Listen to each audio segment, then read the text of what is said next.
Hello everyone. I want to dedicate this week's drosha in memory and L'ilui Nishmas of Rabbi Dr. Norman Lamm, who very sadly passed away last week. Yeshiva University is central to our community's history and hashkafa, and Rabbi Lamm was president of Yeshiva University for almost 40 years. In that time he helped save it from bankruptcy and rebuild it into the flourishing yeshiva and university that it is today. He was a communal rav.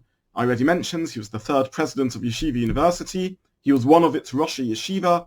He was a Talmud, a student of Rav Soloveitchik, and he himself was one of modern, or as he preferred to call it, centrist orthodoxy's most influential leaders and Talmidei Chachamim. He was both an architect and a spokesman for modern orthodoxy, a proponent of the idea of Torah or Madar, Torah and modern culture or wisdom, somewhat analogous to Hirsch's Torah im Derech Eretz. He was a model of this himself. Besides being a Talmud Chacham, he was versed in history and philosophy and science. His own degree was in chemistry. He worked in the field of chemistry for a short time, and he also did some munitions research during Israel's 1948 War of Independence. He was a master orator, a Baal Darshan par excellence. Each of his droshas is a crafted piece of work combining beautiful Torah and a relevant contemporary message. He was the author of 10 books, countless essays, edited and co-edited over 20 volumes. He was the founder of 2 Torah journals, Tradition and Torah Madar, both of which exist and are still very important. And I want to share today a drosha that he first delivered, Parshat BeHalosecha, 1966, but was preserved for posterity, luckily for us, when some years later he was asked to speak without any advanced warning at a certain gathering. And it so happens that Rav Shechter was there, who enjoyed the drosha. He described it as a knockout drosha and shared it with his own Talmidim, and I'm sharing it with you today, having heard it from one of his students, Rabbi David Gottlieb. One of the most well-known parts of the Sedra are 2 psukim which are familiar to us from Tefillah, Vayihi bin Soah ha'oren. These psukim are located in the Sedra, which is part of the theme of the Jewish people's travel through the desert, and it describes what would happen when the Oren, the Ark, would begin going through the desert. Vayihi bin Soah ha'oren, Vayomer Moshe, Moshe would say, Kuma Hashem v'yofutzo vecha v'yunusim esanecha v'panecha. God should scatter and protect us from our enemies. And when the Ark came to rest at the end of the journey, Moshe would daven, Shuva Hashem rivos al Yisrael, return God and be present in the thousands and tens of thousands, the myriads of the Jewish people. What's particularly famous, though, about these psukim are the brackets surrounding them, the 2 upside-down nuns, 2 inverted nuns, one before and one after the psukim. And this is very puzzling. What's going on? Why have these here? What's their purpose? They're not part of the psukim, and yet they're an essential feature to make a kosher Sefer Torah. And Rabbi Lamm shared an answer from the Medrash HaNe'elam. Medrash HaNe'elam literally means the concealed Medrash. It's a mystical, Kabbalistic Medrash. And the Medrash speaks at great length about the significance of these psukim. It says these are connected to Kavodo Shel Hashem, the glory of God, Ikoro Shel Olam, the fundamental purpose of the world. And indeed it says that with these upside-down nuns, Hashem will bring Moshiach. Now, what's going on over here? What have they got to do? Why are they so significant? And the Medrash answers this by linking these upside-down nuns to something seemingly completely unrelated, the bracha, the blessing that Yaakov gave near the end of his life to his 2 grandchildren, Ephraim and Manasseh, in which he blessed them that Vayidzku lorov b'kerev aretz. They should multiply like fish, Vayidzku, in the land.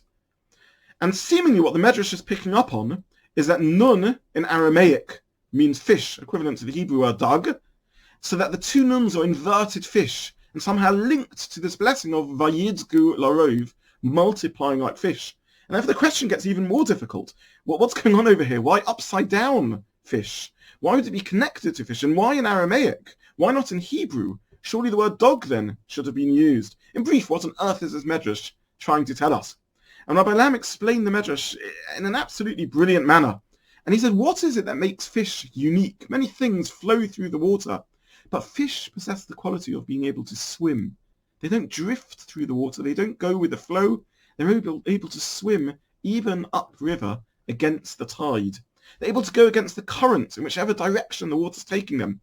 And upside down nuns means these are fish that are able to go in an inverted manner, go against the tide, go upstream, something which is supposed to characterize us as the Jewish people, able to go against the tide of contemporary society and culture, to be authentic to ourselves, even when that might be unpopular.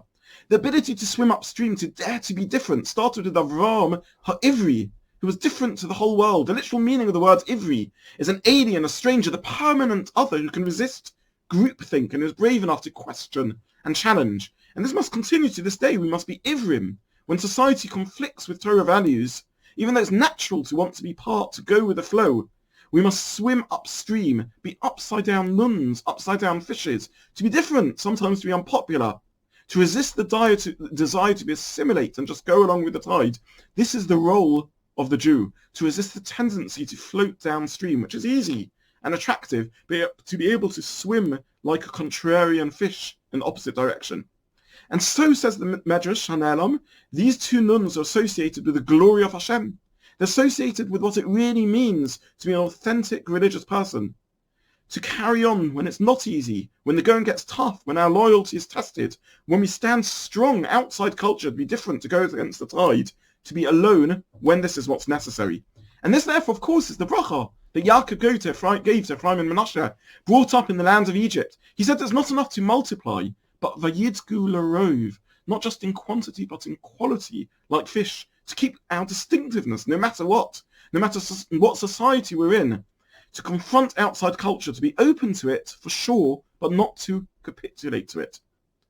And this is why Yosef's great descendant, Yeshua ben Nun, is referred to with this name Ben Nun. He too was possessed of the power of a fish, able to do what's right, whether at the time of Egel or the time of Meraglim. There were two Shavatim who represented kingship in their own personal stories and throughout Jewish history. Yehuda and Yosef both displayed leadership and continue to display kingship, not just in their own lives, but going forward, often to the good and occasionally less to the good. For example, after the death of Shlomo, the kingdom split into Yehuda and Yisrael, Yehuda led by a descendant of David of Yehuda, and Yisrael led by a descendant of Ephraim of Yosef, the other counter-king in the Jewish people. But Yosef's distinct leadership, his kingship, his ability to lead, to take a leadership stance, even when it's against the norm, to be able to buck the trend, to resist outside pressures and temptations as he embodied in his own life. Similarly, the mystical sources refer to two forces who will bring about Moshiach, the better-known Moshiach ben David, and a precursor referred to as Moshiach ben Yosef, meaning that we'll need pre-Moshiach to have this spiritual quality, represented by Yosef, of being a fish who knows how to swim upstream. And this is what the Medrash means, that says that Moshiach will come from these nunim. Redemption will come when we are true to ourselves, no matter the circumstances, and no matter how difficult and challenging it is. And it's for this reason that the nun is referred to in Aramaic, not Hebrew. Aramaic, the first foreign tongue we adopted in our exile in Babylonia and Bavel. For it's when we are in Golus, speaking and thinking in a foreign language, literally and metaphorically, immersed in a foreign culture, foreign way of thought, that we need to be able not only to say fish in Hebrew, but also fish in another language, in Aramaic. When immersed in outside culture, to remember the upside-down nun, to be able to swim against the tide.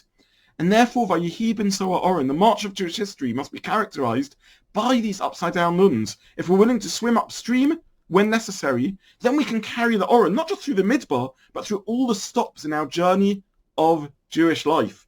Uvenucha Yoma, and then when it comes to rest, we'll be confident that Shuv Hashem, Rivavos Alfei Yisrael, Hashem will return and rest with us. These are truly fitting words for Rabbi Lamm. It's easy to reject what one can learn from Mother, from outside wisdom, but he didn't. He wanted us to integrate it. But therefore he had to warn us of the possible danger. We must swim in the sea of outside culture, but we must remember to be upside-down nuns, contrarian fish too. Yehi Zichre Baruch. May his memory be a blessing to us all. Amen. Have a great Shabbat Shalom, and a good week.